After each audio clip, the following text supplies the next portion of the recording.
Good morning viewers, welcome to back our channel. आप सब कैसे हो? उम्मीद करती हूँ आप सब बहुत अच्छे होंगे। आज मैं लेकर आई हूँ एक बहुत ही काम की वीडियो जो आपके बहुत सारे पैसों की बचत करेगी।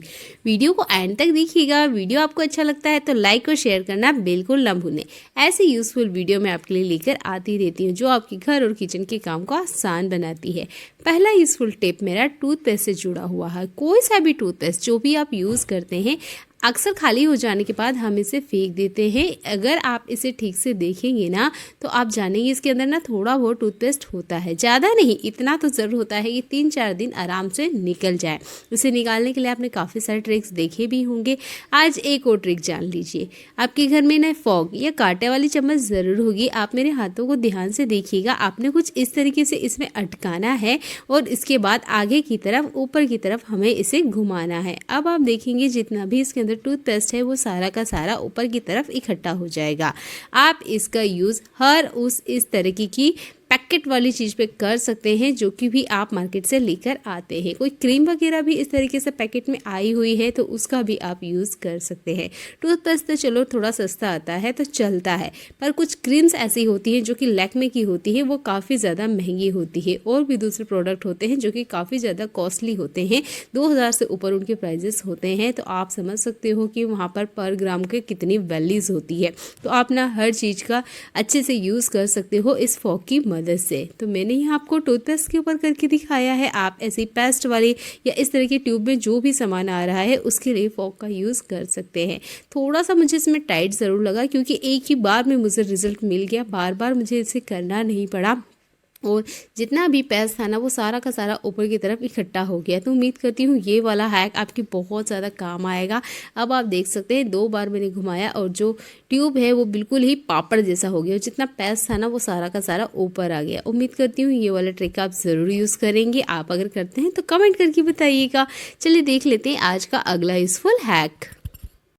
किचन की सरफेस हो या घर की कोई सी भी सरफेस हो, जब भी हम इसके ऊपर पोछा लगा लेते हैं उसके बाद भी क्या ऐसे पानी के दाग आपने देखे हैं? अगर है तो इसे कैसे हटाएं? स्पेशल जो किचन सरफेस होते हैं, इसकी जो टाइल्स होती है इस पे तो दाग देखने में बिल्कुल अच्छे नहीं लगते हैं क्योंकि डेली लाइफ में हम इसका यूज़ भी करते हैं। कभी कभार हमारे घर गेस्ट वगैरह आते हैं तब तो ये बहुत एम्बेरसिंग का कारण हो जाता है। तो आप क्या कीजिए, थोड़ा सा ना कोकोनट ऑयल ले लीजिए। इसके बाद में 4-5 ड्रॉप इस तरीके से अपने टाइल्स के ऊपर डालना है। आपके पास टिश्यू पेपर है तो इसका यूज़ कर सकते हो, नहीं तो नॉर्मल जो कॉटन कपड़े होते हैं ना इसका भी आप यूज़ कर सकते हो। बस हल्के से आप इस तरीके से वाइप कीजिए। आप देखेंगे टाइल्स की जो शाइन है ना वो देखते ही बनेगी। कोई कह ही नहीं सकता कि आप इस किचन को सालों से यूज़ कर रहे हैं क्योंकि इसकी जो चमक होती है वो बिल्कुल नए जैसी होती है। ये आप ना बर्तनों के ऊपर भी इस ट्रिक को यूज़ कर सकते हैं। बहुत कम ऑयल लगेगा, इससे कोई चिकनाहट नहीं होगी, बिल्कुल धूल मिट्टी नहीं चिपकती है और जो पानी के दाग है ना स्पेशल वो मिट जाते हैं। मैंने इस ट्रिक को यूज़ किया है, मुझे काफ़ी अच्छी लगती है। काफ़ी टाइम मैंने इसका इस्तेमाल किया है और ये 100% वर्क करती है। तो नेक्स्ट टाइम आप अपने किचन काउंटर पे एक बार ज़रूर ट्राई करके देखिएगा। देखिए आप देख सकते हैं किचन स्लैब को बस मैंने अभी क्लीन किया था, कोई सा भी दाग धब्बा मेरे वाइट डस्टर के ऊपर आपने नहीं देखा है। तो अगली बार इस नारियल तेल वाले ट्रिक का यूज़ कीजिएगा। आप यहाँ पर अगर पूछेंगे कोई और तेल ले तो मत लीजिएगा क्योंकि दूसरे तेल अगर आप यूज़ करेंगे ना तो चिपचिपाहट हो जाएगी, धूल डस्ट लगती रहती है। तो आपसे नारियल का तेल ही यूज़ करें। अगला यूज़फुल हैक मेरा साबुन से जुड़ा हुआ है। इस तरह के साबुन आपके घर में भी आते होंगे। हम क्या करते हैं, डायरेक्ट ऐसे ही उठा के इन्हें वॉशरूम में रख देते हैं। अब क्या होता है, जब भी हमें इसे यूज़ करना होता है तो हम इसे खोलने जाते हैं, जैसे तैसे हम हमारी पूरी ताकत लगा देते हैं या जल्दीबाजी में इसे खींचने की कोशिश करें तो इसके ऊपर जो टेप लगी हुई होती है ना ये निकल जाती है। साबुन के ऊपर जो कवर है वो बाहर निकल के आ जाता है। अब क्या होता है, बहुत बारी पूरे यूज़ नहीं हो पाते हैं तो खड़े पड़े ही एक्सपायर हो जाते हैं। आपने क्या करना है, आपने लेना है ये धागा। अगर टाइम पे आपको सेफ्टी पिन ना मिले तब ना आप धागे से भी सेलो टेप को आराम से कट कर सकते हैं। बहुत आसानी से हो जाती है, आपके सामने ही मैंने करके दिखाया है। 2 एजेस को आप पकड़िए, थोड़ा सा प्रेस कीजिए और सेलो टेप को आप आराम से कट कर सकते हैं। बहुत ही आसान सी मुझे ट्रिक लगी है क्योंकि मेरे साथ भी अक्सर ये दिक्कत होती है। जैसे ही हमें वॉशरूम में या कपड़े धोना होता है या कुछ भी काम करना होता है, साबुन उठाना होता है, पता चलता है कि वो पैक है और इस तरीके से जब हम खोलने जाओ तो पूरी ताकत लग जाती है, पर ये फिर भी नहीं खुलते हैं। फिर आखिरी में हमें सीजर ढूंढ के इसे काटना ही पड़ता है। पर अगर आप पहले से इस तरीके से धागे की मदद से इसे कट करके रख देंगे तो नेक्स्ट टाइम आपको ये साबुन पहले से अलग सेपरेट मिलेंगे और आप इसका यूज़ कर सकते हैं। तो आप नहाने वाले साबुन के लिए भी इस ट्रिक का यूज़ कर सकते हैं। सैलो टेप को मत खींचिएगा, नहीं तो पूरे के पूरे कवर में से बाहर आ जाएंगे, अगली बार आप इसका यूज़ भी नहीं कर पाएंगे, है ना। ये कमाल का हैक। अगर आपके पास या हर घर में ही आते हैं आजकल ऑनलाइन सामान, तो वो भी ना इस तरीके से पैकेट में ही आते हैं, हम उससे भी ज़्यादा सीजर से ही कट करते हैं। सीजर से ना कट करते हुए आप वहाँ पे भी धागे का यूज़ कर सकते हैं, सैलो टेप आराम से कट हो जाती है। देख लेते हैं आज का एक और बहुत ही काम का यूज़फुल टिप। गर्मियों की छुट्टियां पड़ते ही हर घर में बच्चे होते हैं। अब बच्चे घर में होते हैं तो उनके पास कुछ ना कुछ टॉयज़ भी ज़रूर होते हैं जो कि सेल से चलते हैं। अब मेरे बच्चों के पास भी इस तरह के टॉयज़ है जो कि सेल से चलते हैं। अगर यहाँ हम सावधानी ना दें तो ये सेल बहुत जल्दी ख़त्म हो जाते हैं। वो क्या गलतियाँ हैं जो हम करते हैं, तो चलिए ये जानते हैं। आप देख सकते हैं ये एक रिमोट है और उनसे चालू करके देखा तो ये भी चल रहा था, जबकि पिछले 6 महीने से इसका कोई यूज़ हो ही नहीं रहा था, क्योंकि इसका जो मेन टॉयज़ है वो गुम हो चुका है। और ये है एक कार। अब इस कार के अंदर भी सेल है, ये भी लगभग 15 दिन से इसके सेल ख़त्म हो चुके हैं, फिर भी इसके अंदर लगे हुए। अब ऐसा होता इसलिए है क्योंकि हम सेल को लगे रहने देते हैं, बच्चे खेलें या ना खेलें पर सेल लगे रहते हैं, जिसकी वजह से हमें फिर से नए सेल लाने होते हैं। अब हम कल भी मार्केट गए, बच्चों ने कहा हमें सेल चाहिए, कारण क्योंकि जो टॉयज़ भी उनके पास सेल थे वो सेल ख़त्म हो चुके थे। तो कोशिश कीजिएगा जब टॉयज़ बच्चा खेल ले या बच्चा खेलने के बाद अक्सर बच्चों की आदत होती है उन्हें नए टॉयज़ चाहिए होते हैं, पुराने टॉयज़ पे वो ज़्यादा ध्यान देते नहीं है। तो ये सेल ना रखे होते हैं इसके अंदर, जिसकी वजह से ही पड़े पड़े ख़त्म हो जाते हैं। तो जैसे ही बच्चे ने टॉयज़ खेल लिया या 1-2 दिन बच्चे ने उस टॉयज़ को नहीं खेला है तो आप हाथों हाथ ही सेल निकाल के रख दीजिए। जब बच्चा आपसे कहेगा कि उन्हें वो टॉयज़ खेलना है तब आप सेल लगा के दे दीजिएगा। अब मेरे घर में भी 6 साल का बच्चा है और एक 3 साल का बच्चा है। अब वो जब तक खेलते हैं ठीक है, नहीं खेलते हैं तो इस तरीके से सेल ख़त्म हो जाते हैं। तो बार बार अगर आपका ये खर्चा हो रहा है तो कोशिश कीजिएगा आपने सेल निकाल लेने हैं और आपके जो थोड़े थोड़े पैसों की बचत होगी वो तो आप देखेंगे ही। अगला यूज़फुल हैक मेरा यहाँ पर सिल्वर फॉइल पेपर या कोई भी ऐसा पेपर जो कि आप अपने खाने के लिए यूज़ करते हैं। अब हम लोग क्या करते हैं, हमें ज़रूरत होती है, हम मार्केट से लाते हैं तो ये बहुत ज़्यादा महंगे आते हैं। कभी कभी ऑफ़र में ना ये चीज़ें आपको एक के साथ एक फ्री मिलती है या 2 खरीदने पर 1 फ्री मिलता है। अगर इस तरीके से ये चीज़ें मिलती है तो ज़रूर खरीद लिया करें। कल हम भी गए थे और देखिए मुझे एक फॉइल पेपर के साथ 1 फ्री मिल रहा था, तो बिना किसी टाइम वेस्ट किए हुए मैंने एक के साथ एक फ्री वाले ऑफ़र वाले ये उठा लिए। तो जब भी आप मार्केट जाते हैं कोई भी ऐसी चीज़ जो आपको लगता है कम प्राइस में मिल रही है, एक्स्ट्रा ही सही पर उसे ले लीजिएगा, क्योंकि ऐसी चीज़ें होती है जो कि हमारे घर में यूज़ होती है, शायद इस मंथ यूज़ ना हो, अगले मंथ यूज़ हो जाएगी। तो आप कोशिश कीजिएगा आप इसे ख़रीद लें। ये 130 रुपीज़ का है पर ये मुझे 66 रुपीज़ में पर पैकेट पड़ा है, तो मुझे ये कम पैसे में मिला, इसलिए मैंने एक साथ 2 खरीद लिया। तो अब भी जब भी आप मार्केट जाते हो ना, तो अगर कुछ चीज़ ऑफर में मिलती है तो खरीदने में बिल्कुल मत हिचकिचाइए। ये नेक्स्ट टाइम आपके ज़रूर काम आएगी और आपके पैसों की बचत करेगी। तो जो चीज़ 66 रुपीज़ में मुझे मिली वो चीज़ मैं 130 रुपीज़ में खरीदती थी। अगला यूज़फुल हैक मेरा डेटोल से जुड़ा हुआ है। ये जो डेटोल होता है लिक्विड वाला, इसका हमारे घर में डेली लाइफ में यूज़ होता है। अगर आपको कोई चोट लगी हुई है तब तो आप इसी डेटोल का यूज़ कीजिएगा, पर अगर आपको इसके अलावा भी यूज़ करना है, हैंड वॉश करने वाला जो डेटोल होता है, इससे आप कपड़े धो सकते हैं, पोछा लगा सकते हैं, कोई सरफेस है उसे क्लीन कर सकते हैं, कोई अप्लायंस है उसे क्लीन कर सकते हैं। बस आप इसे ना चोट के ऊपर अप्लाई नहीं कर सकते।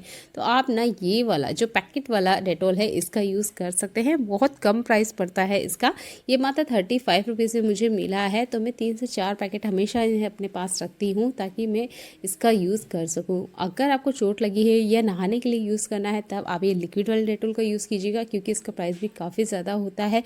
तो देखिए इसी प्राइस में आपको दूसरी चीज़ें भी अवेलेबल होती है जो कि उसी कंपनी डेटोल की है, तो आप इस सेशे वाले का यूज़ कीजिएगा। प्राइस भी कम होता है और बिल्कुल वैसे ही वर्क करता है जैसे कि लिक्विड वाला डेटोल काम करता है। तो उम्मीद करती हूँ यह ट्रिक भी आपको पसंद आई होगी। चलिए देख लेते हैं आज का एक और यूज़फुल टिप। अगला यूज़फुल हैक मेरा नट बोल्ट खोलने से जुड़ा हुआ है। देखिए बहुत बार हमारे पास ना स्क्रू ड्राइवर नहीं होते हैं, तब ना आप नाइफ का यूज़ कर सकते हैं। ये मैंने अपने बेटे को करते हुए देखा है। एक बार उसे टाइम पे स्क्रू ड्राइवर नहीं मिल रहा था, उसने चाकू का यूज़ किया और इसे खोल लिया। अब देखिए कुछ चीज़ें ना हमें बच्चे भी बहुत अच्छे से सिखा देते हैं, तो आप ना इस ट्रिक का यूज़ कर सकते हैं। अगर टाइम पर आपको स्क्रू ड्राइवर ना मिले तो आप नाइफ का यूज़ कर सकते हैं। बहुत आसान सी ट्रिक है, अगर आपने कभी नहीं करा है तो करके दिखिएगा, क्योंकि हर वक्त वक्त हर टाइम पे स्क्रू ड्राइवर टाइम पे हाथ में मिल जाए पॉसिबल नहीं हो पाता है। मेरे घर में छोटे बच्चे कभी ना कभी इधर उधर चीज़ें कर देते हैं, तब हम इस तरह की ट्रिक को यूज़ करते हैं और ये हमारे काम आती है। तो उम्मीद करती हूँ आपके भी काम आएगी। क्लॉथ क्लिप है ना, इसका सिर्फ कपड़े के लिए हम नहीं, हमारी स्वास्थ्य के लिए भी यूज़ कर सकते हैं। तो आप देख सकते हैं मैंने इन्हें फिंगर पे लगाया है। अब कैसे लगाया है, क्यों लगाया है और लगाने से क्या फ़ायदा होगा, तो देखिए हमारे आयुर्वेद में और विज्ञान में दोनों तरफ ये कहा जाता है कि ये जो हमारी उंगलियां होती है ना, इसके एक प्रेशर पॉइंट होते हैं। अगर आपको इसको ठीक तरीके से प्रेशर देते हैं या ठीक तरीके से इस पर दबाव बनाते हैं तो आपकी बहुत सारी समस्याओं के समाधान हो जाएंगे, वो भी जड़ से। इन सारी समस्याओं को समाधान करने के लिए हम डॉक्टर के पास जाते हैं, दवाइयाँ भी लेते हैं, वो 4 महीने 6 महीने काम करती हैं, उसके बाद में हमारी प्रॉब्लम वैसी की वैसी ही रहती है। अगर जड़ से ख़त्म करना चाहते हैं तो कुछ ट्रिक तो हमें पता होनी ही चाहिए। आपने ये क्लॉथ क्लिप लेना है, इस तरीके से फिंगर पे लगाना है, 10-10 सेकंड की गैप में आपने इसे हटाना है क्योंकि एकदम से ज़्यादा प्रेशर बनेगा। चाहे तो आप हाथ से ये काम कर सकते हैं, पर अगर आप नहीं करना चाहते हैं, आपके पास बिल्कुल टाइम नहीं होता है, तब आप इस क्लॉथ क्लिप का ट्रिक का यूज़ कीजिएगा। ये जो हमारी थंब फिंगर होती है ये हमारे लंग्स को स्वस्थ रखती है। अगर अस्थमा से जुड़ी हुई कोई भी प्रॉब्लम है तो उसको ये जड़ से ख़त्म करती है। वीडियो में बने रहिएगा, मैं सारे टिप्स एंड ट्रिक्स आपको बताती रहूँगी। आपके पास बिल्कुल टाइम नहीं है कि इस तरीके से हम क्लॉथ क्लिप का यूज़ करें, तो आप एक और ट्रिक यूज़ करते हुए इस क्लॉथ क्लिप का यूज़ कर सकते हैं। हर महिला ना नेल पेंट जरूर लगाती है, आप नेल पेंट लगाते हुए भी इस ट्रिक का यूज़ कर सकती है। देखिए जब भी हम महिलाएं नेल पेंट लगाती है ना, तो नेल पेंट ठीक से लगती नहीं है या पूरी फिंगर में फैल जाती है, तब भी आप इस क्लॉथ क्लिप का यूज़ कर सकते हैं। फिंगर में अटका लीजिए और आराम से लगाइए। इससे 2 फायदे होंगे, एक तो आपकी नेल पेंट भी बहुत अच्छे से बढ़िया से लगेगी और आपकी फिंगर पे भी बराबर तनाव बना रहेगा, यानी प्रेशर बना रहेगा, जिससे आपके स्वास्थ्य संबंधी बहुत सारी समस्याओं के हल हो जाएंगे, जिसके लिए हम काफ़ी सारा पैसा भी खर्च करते हैं। जैसे कि मैं आपको दिखा रही हूँ, फिंगर के आसपास नेल पेंट लग चुकी है। तो इस तरीके से ना करते हुए आप क्लॉथ क्लिप का यूज़ कीजिएगा। वीडियो को कंटिन्यू देखते रहिएगा। अब चलिए बात कर लेते हैं इससे होने वाले फ़ायदे की। तो जो हमारी मिडिल फिंगर होती है ये हमारी अनिद्रा, जो लोग नींद की गोलियां लेते हैं उसकी समस्याओं को समाधान करने के लिए है।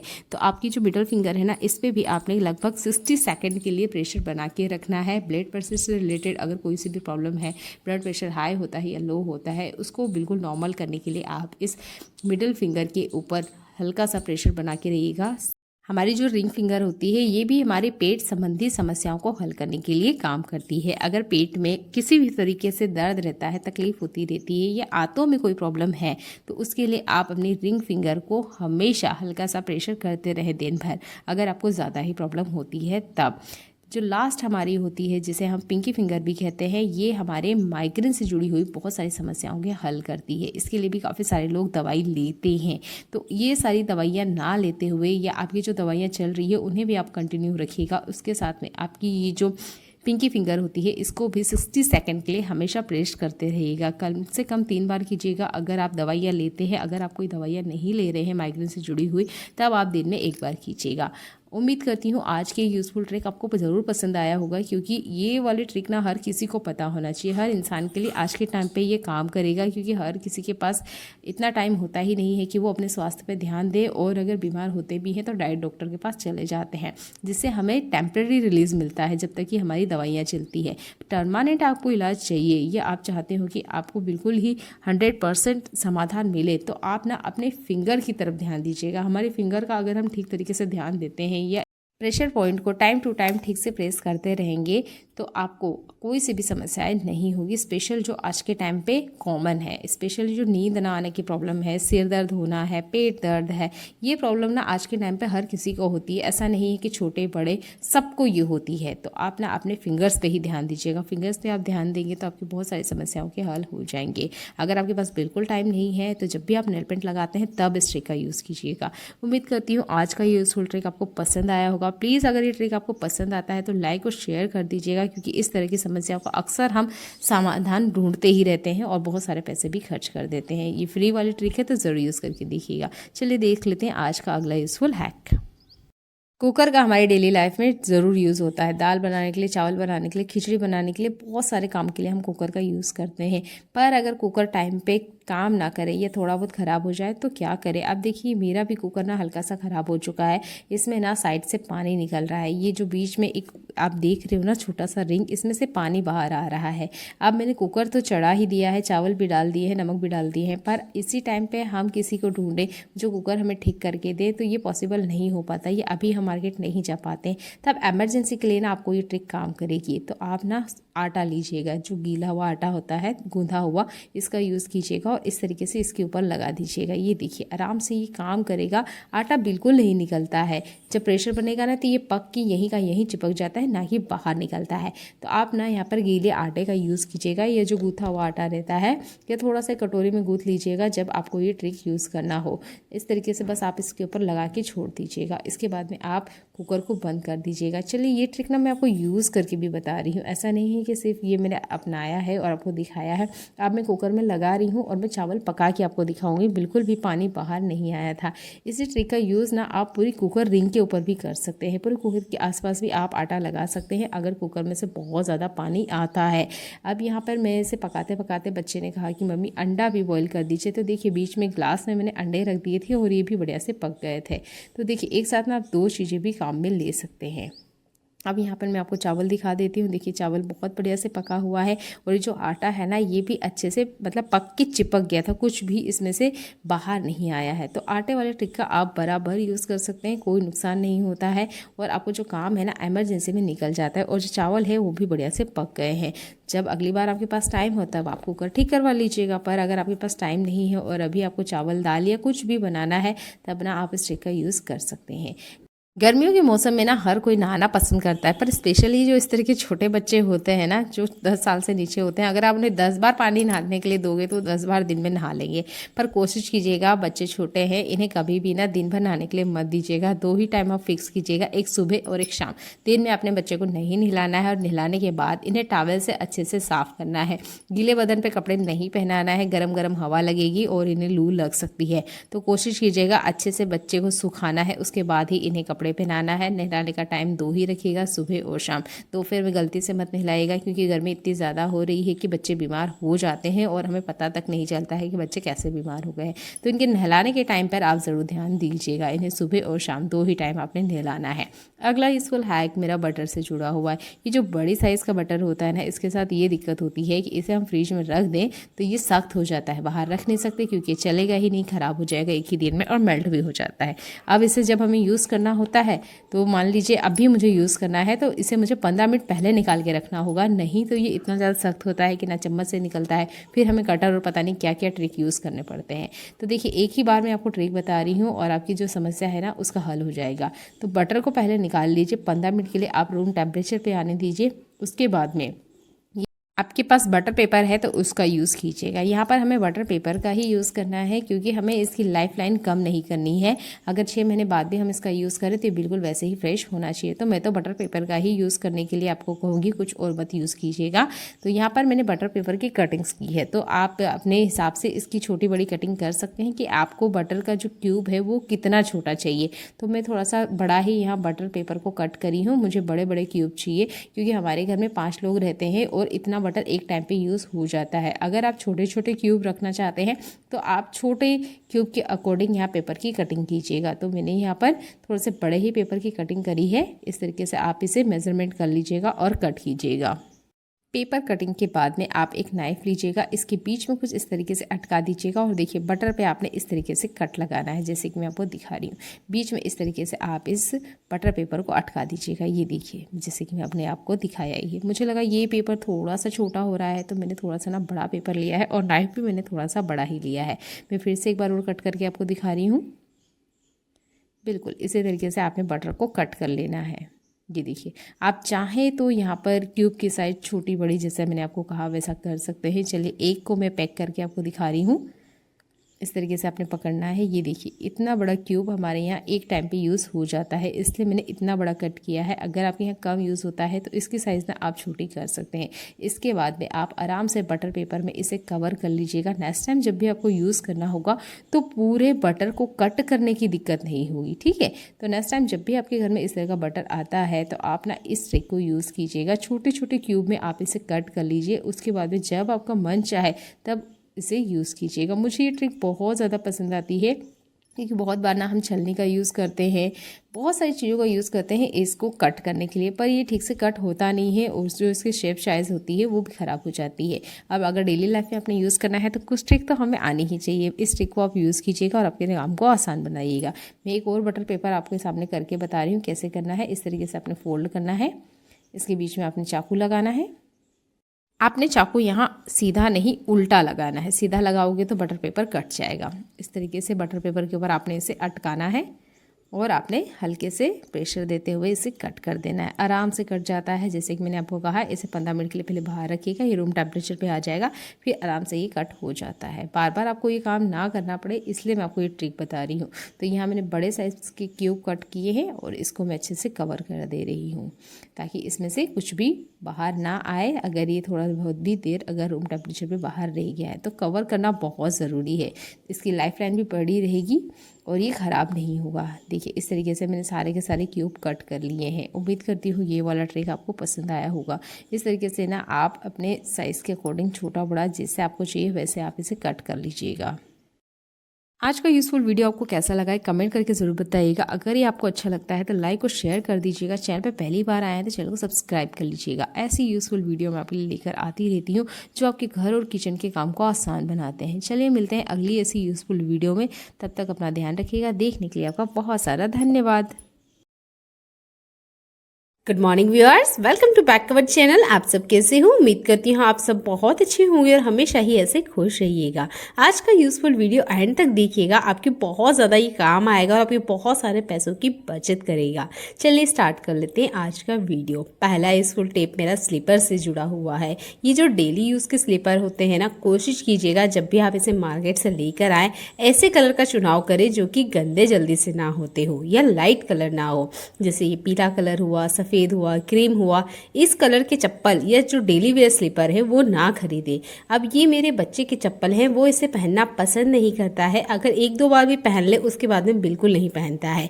कारण है ये गंदे हो जाते हैं। तो यहाँ मैं आपको दो तरीके बता सकती हूँ कि आप इसे हार्पिक से क्लीन कर लीजिए, कोलगेट से क्लीन कर लीजिए, पर मत कीजिएगा, ये ना महंगे आते हैं। अब मैं आपको अगर कोई ट्रिक बता रही हूँ और उसमें अगर आपका पैसा खर्च होता है तो वो ट्रिक नहीं होती है, वो पैसे की वेस्टेज होती है। तो देखिए बिना पैसे खर्च करे भी आप इसे क्लीन कर सकते हैं। अक्सर जो नहाने वाले साबुन होते हैं थोड़े बहुत बच जाते हैं जिसका यूज़ नहीं आता है, तो आप ना ऐसे टुकड़ों को बिल्कुल ना फेंके। इसका यूज़ कर सकते हैं आप स्लीपर को क्लीन करने के लिए। जो नहाने वाला साबुन होता है ना, वो चिकनाहट और गंदगी को साफ करने के लिए अच्छे से काम करता है। तो ये जो छोटे छोटे टुकड़े होते हैं ना, मैं इसे कभी नहीं फेंकती हूँ और जो डेली वेयर के स्लीपर है मैं इसी से क्लीन करती हूँ। हम जो बड़े होते हैं हम लोग क्या करते हैं, जब भी नहाना वगैरह जाते हैं ना, तब ये स्लीपर पहन के अगर नहाएंगे तब ना ये हाथों हाथ ही क्लीन हो जाते हैं। पर बच्चे ये स्लीपर नहीं पहनते हैं, उनको जब कहीं बाहर जाना होता है तभी पहनते हैं। तब ना आप इस नहाने वाले साबुन का यूज़ करते हुए इस स्लीपर को घर पे ही अच्छे से क्लीन कर सकते हैं। और जैसा कि मैंने कहा आपको,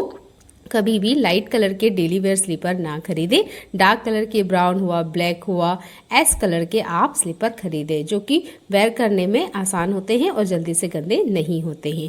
अगला इस फुल हैक के लिए मैं एक छोटा सा कटोरी ले रही हूँ। ये हैक ना आपके बहुत ज़्यादा काम आएगा, तो वीडियो में कंटिन्यू बने रहिए। इसके लिए मैंने यूज़ किया है कोलगेट। हमें यहाँ वाइट वाला टूथपेस्ट चाहिए, अगर आप कोई और सा यूज़ करते हैं तो उसको भी आप यहाँ पे ले सकते हैं।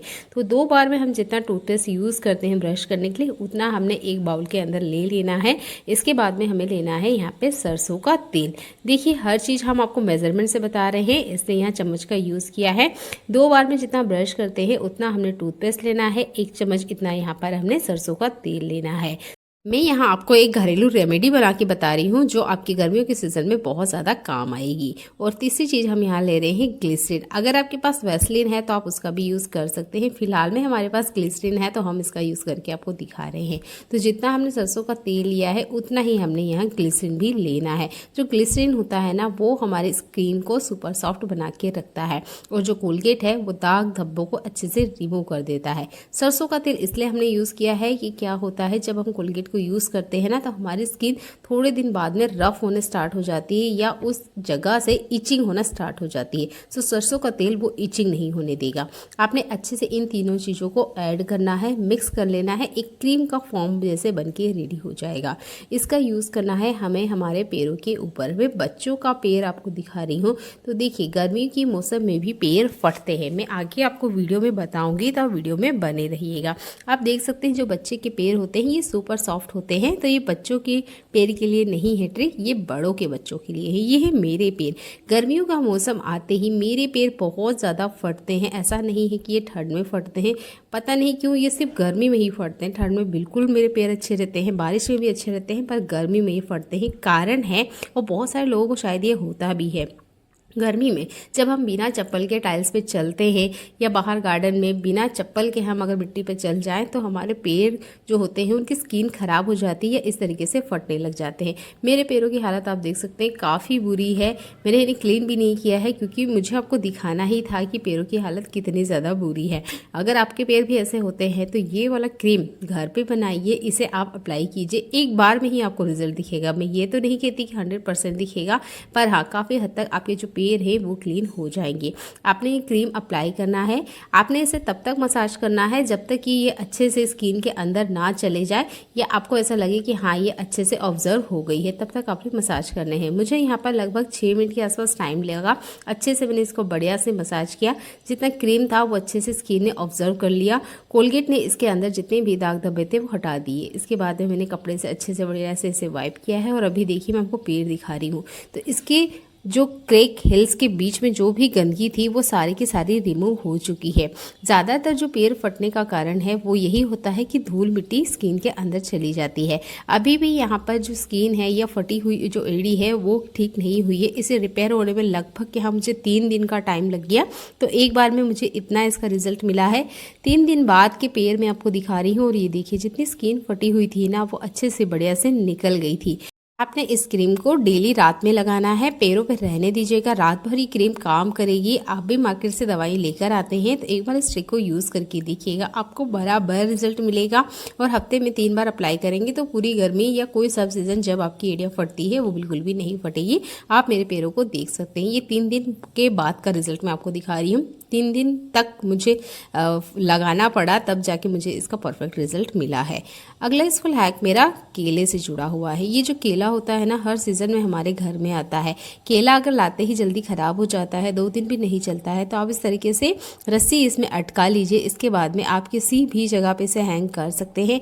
कोशिश कीजिएगा जो केला आप मार्केट से लेकर आते हैं वो पूरी तरीके से पका हुआ ना लेकर आए, क्योंकि जितना जल्दी पका हुआ केला पक के ख़राब हो जाता है ना उतनी जल्दी कच्चा केला नहीं होता है। हल्का सा कच्चा केला रहेगा चलेगा, वो 2-3 दिन में आराम से पक जाएगा। वैसे अभी तो इतनी ज़्यादा गर्मी हो रही है कि एक ही दिन में केले पक जाते हैं, तो हम ये केला लेने के बाद अक्सर इस तरीके से रस्सी से टांग देते हैं। आपने इस ट्रिक का यूज़ केले वालों को करते हुए देखा होगा। आपने देख रहे होंगे इस केले में दाग है। आप हमेशा केला लेते वक्त इस बात का ध्यान रखें कि केले में इस तरीके से बारीक बारीक दाग हो। जिस केले में इस तरह के दाग होते हैं वो केले नेचुरली मीठे होते हैं। तो आप ना केले लेते वक्त इस तरह के दागों पर भी ध्यान दें कि उसमें बारीक बारीक छोटे से दाग होने चाहिए। और लाते ही अगर केला बहुत जल्दी ख़राब हो रहा है, वैसे तो गर्मी का मौसम है तो केले एक दिन भी नहीं चल पाते हैं, जल्दी ख़राब हो जाते हैं, तो हमेशा रस्सी से इस तरीके से हैंग करके रखें। बात कर लेते हैं केले के छिलके के बारे में। केले तो हमने खाने में यूज़ कर लिए, पर इस छिलके का हम यूज़ नहीं करते, अक्सर डस्टबिन में फेंक देते हैं। इस केले के छिलके का हम यूज़ कर सकते हैं और ये आपके बहुत ज़्यादा काम आएगा। तो ये 2 kg केले के छिलके हैं, लगभग 3 लीटर पानी में मैंने इसे डाला है। डालने के बाद कम से कम 12 घंटे के लिए आप इसके अंदर रहने दीजिएगा। अभी मुझे 3 ही घंटे हुए हैं इसमें रखे हुए, पर मुझे आपको बताना था इसलिए मैं इसको यूज़ करके आपको बताऊँगी। तो अभी आप देख सकते हैं केले के छिलके बिल्कुल भी फ्रेश है। इस तरीके से आप डाल देंगे ना पानी के अंदर, कुछ एक्स्ट्रा ऐड नहीं करना है। इसके अंदर जितना भी गुण है वो सारा का सारा पानी के अंदर आ जाएगा। आप इसे यहाँ पर 24 घंटे से ज़्यादा मत रखिएगा, नहीं तो उसके बाद में इसमें से बदबू आने लग जाएगी और ये फर्टिलाइज़र का काम नहीं करेंगे। तो मुझे भी आपको दिखाना है इसलिए मैं हाथों से ही इसको इस तरीके से मैश कर रही हूँ ताकि इसके अंदर के जितने भी गुण हैं वो सारे के सारे पानी में चले जाए।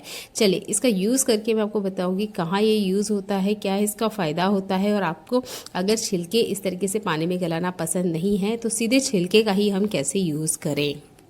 तो यहाँ मैं ले आई हूँ इसे गार्डन में और देखिए ये है एक पानी का मग्गा। आप चाहें तो यहाँ स्टेनर का यूज़ कर सकते हैं और इसे छान भी सकते हैं। वैसे हम डायरेक्ट इसे गमले में भी दे सकते हैं, पौधों को किसी तरह का कोई नुकसान नहीं होता है, पर चाहे तो आप इसे छान भी सकते हैं। ये पानी हर प्लांट को देने के लिए फ़ायदेमंद होता है। इसमें सारे वो गुण होते हैं जो एक पौधे की बढ़त के लिए ज़रूरी होते हैं। तो यहाँ मैं आपको मग्गे में निकाल के दिखा रही हूँ। तो पूरा मग्गा एक ही प्लांट को नहीं देना है, आपने आधा आधा गिलास या एक गिलास इतना पानी हमने प्लांट को देना है। ये बहुत अच्छा फर्टिलाइज़र है। जो आपकी प्लांट की ग्रोथ करने के लिए बहुत ज़्यादा हेल्प करेगा। फ्री का है, ज़रूर यूज़ करके देखिएगा। कोई पैसा आपने बिल्कुल खर्च नहीं किया है, बस जो चीज़ हम कचरे में फेंक रहे हैं ना, वो हमारे यूज़ आ रही है। आप में से ऐसे बहुत सारे लोग होंगे जो इस तरीके से फर्टिलाइज़र बनाना पसंद नहीं करते हैं। अगर आपको केले के छिलके से फर्टिलाइज़र बनाना पसंद नहीं है तो आप डायरेक्ट केले के छिलका भी इसके अंदर डाल सकते हैं। ये मनी प्लांट है, लगभग 4 महीने पहले मैंने कटिंग करके इसे डाला था विंटर सीजन में, और अभी देखिए इनकी ग्रोथ काफ़ी अच्छे से बढ़िया चल रही है। जब मैं फर्टिलाइज़र नहीं बना पाती हूँ तो केले के छिलके इकट्ठे करती हूँ और डायरेक्ट ही प्लांट के अंदर डाल देती हूँ। ये देखिए, आप देख सकते हैं, मैंने डायरेक्ट पूरा छिलका ही इसके अंदर डाल दिया है। ये सूखेगा, इसके अंदर जितने भी गुण हैं वो सारे के सारे वापस पौधे में चले जाते हैं। जैसे जैसे आप पानी देंगे ये छिलका गलते हुए डायरेक्ट मिट्टी में मिल जाएगा। फ्रूट के छिलके वाला ट्रिक सिर्फ आपने केले के लिए ट्राई करना है। दूसरे फ्रूट के छिलके डायरेक्ट गमले में मत डालिएगा, उससे जो प्लांट है वो ख़राब हो जाते हैं। सिर्फ जो केले का छिलका होता है ना, वही आपने डायरेक्ट प्लांट में डाल सकते हैं। आप ये मनी प्लांट देख सकते हैं, 4 महीने में बहुत अच्छे से बढ़िया से इसकी ग्रोथ हो रही है। और ये सिर्फ केले के छिलके के अलावा मैंने कोई फर्टिलाइज़र इसके अंदर नहीं डाला है। अगर आपका मनी प्लांट जल्दी से बढ़ता नहीं है या बढ़ते बढ़ते रुक जाता है, पत्ते पीले हो रहे हैं, तब आप यहाँ पर केले के छिलके का बराबर यूज़ कर सकते हैं। और आप देख सकते हैं प्लांट की बहुत अच्छे से बढ़िया से ग्रोथ हो रही है। चलिए मिलते हैं अगली ऐसी यूजफुल वीडियो में जो आपके घर और किचन के काम को आसान बनाए। तब तक अपना ध्यान रखिएगा। देखने के लिए आपका बहुत सारा धन्यवाद।